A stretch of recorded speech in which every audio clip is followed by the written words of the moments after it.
दोस्तों नमस्ते, स्वागत है आपका मेरे इस वीडियो में। डोनाल्ड ट्रंप ने CNN न्यूज़ चैनल को एक इंटरव्यू दिया है और इस इंटरव्यू में उन्होंने कहा है कि ईरान के बाद अब उनका नेक्स्ट टारगेट क्यूबा होने वाला है।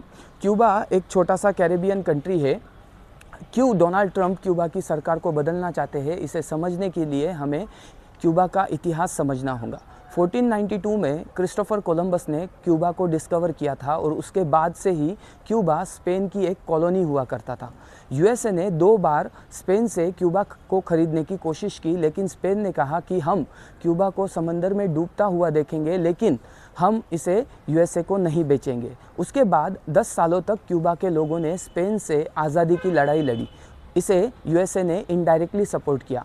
तीसरी बार जब यूएसए ने क्यूबा को खरीदने की मांग की स्पेन के पास में, तब स्पेन ने यूएसए के कई जहाज़ों को डुबो दिया। फाइनली यूएसए और स्पेन के बीच में एक बड़ी लड़ाई हुई और क्यूबा अमेरिका के कंट्रोल में आया। कुछ सालों तक यूएसए क्यूबा पर कंट्रोल करता रहा और 1902 में उसने क्यूबा को आज़ादी दे दी, लेकिन वो इनडायरेक्टली वहाँ की जो पॉलिटिक्स थी और वहाँ की जो इकोनॉमी थी उसको कंट्रोल कर रहा था।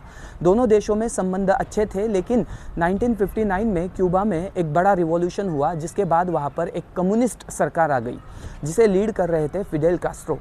इसी समय पर यूएसए और सोवियत यूनियन के बीच में कोल्ड वॉर चल रहा था। क्यूबा ने सोवियत यूनियन को अपने देश में न्यूक्लियर वेपन डिप्लॉय करने की परमिशन दे दी और दुनिया एक बार फिर से न्यूक्लियर वॉर के कगार पर आकर खड़ी हो गई। 13 दिन तक ये टेंशन चलते रहे और बाद में 1960 के बाद में यूएसए ने क्यूबा के ऊपर एक एम्बार्गो लगा दिया, जिसका मतलब होता है पूरी तरीके से व्यापार बंद कर दिया। आज 60 से भी ज़्यादा साल हो चुके हैं और यूएसए ने क्यूबा पर एम्बार्गो लगाकर रखा हुआ है।